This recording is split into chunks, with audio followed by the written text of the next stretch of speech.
भद्रक जिलार एक विशिष्ट ऐतिह्य भाव परिगणित होता है चांदबाली मतो देश मेलन। यह मेलन 200 वर्षर ऊर्ध्व समय धरी अनुष्ठित होई आसुछि। आकर्षणीय साजसज्जा सज्जित शताधिक विमान रे ठाकुर माने मेलन पड़िया को प्रवेश करिथांती। एही परंपरा राजा राजुड़ शासन कालरू चली आसुछि।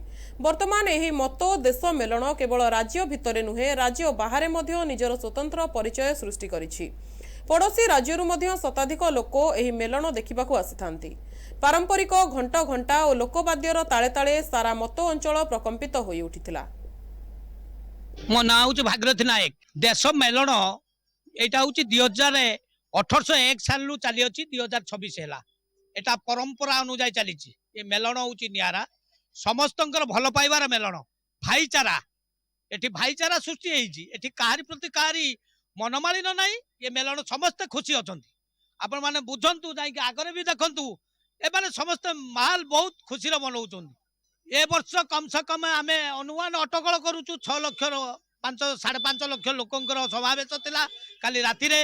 आज यात्री माने जाओ ठाकुरंकर बचातले मनीष भलिया ग्रह नक्षत्र खराब पड़ी खराब पड़ी।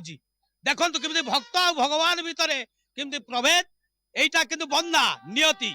नमस्कार, मु बद्रीमोहन राउत युव कार्यकर्ता मतो देश मेलन कमिटी। एथर बहुत आडमन मत देश मेलन पालित हो जाइए जेहेतु एथर गहरणर विषयटा थिला सेथिपाई आम ठाकुर जो माने सकाळु हुई माने पड़िया भितर जाउथले एथर राति रे जाइचंदी। आ जेहेतु राति रे होतला विभिन्न प्रकार आतशबाजी सहित घंट घंटा सहित एवं पारंपरिक वाद्य सहित विभिन्न प्रकार आलोकमाला एवं लाइट माइक द्वारा आम ठाकुर माने अत्यंत सुंदर भाव में एवं संपूर्ण भाव में शांति श्रृंखलार सहित पड़िया को जाइथिले। आ सबुठारु बड़ विषय एथर ए युवपीढ़ी भगवान को निजर बोली भाबिचंती। आपण जदि काली राति तमाम एडी आपण रिपोर्टिंग कला बेले देखिथिबे कि विशेष करी युवपीढ़ी जो माननकु कुआ जाउतला कि माने धर्मठु बाहर को जाइचंती सेहि माने ही धार्मिक भाव में घंट घंटा वाद्य माध्यम रे भगवान को माने मेलन पड़िया को प्रवेश करैथिले। परवर्ती समय बर्तमान गहरण अछि आ संध्या बेल को मध्य सही समान माहौल आ समान लोक माने रहे बोली हम आशा भरोसा करछु। दक्षिण साई घर केलुचरण साहू झियो आमे छोट बेलू यात्रा एंजॉय करूछु। लोक तो बहुत होइथिले। ठाकुर आमर बहुत तांकर आशीर्वाद अछि।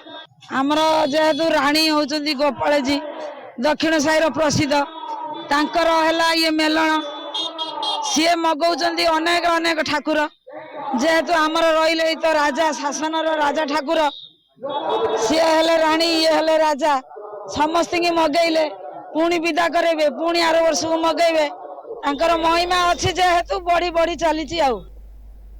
एही वर्ष प्रथम चंद्रग्रहण जोगु ठाकुरंक नीतिकांति रे किछि परिवर्तन अणा जाइछि।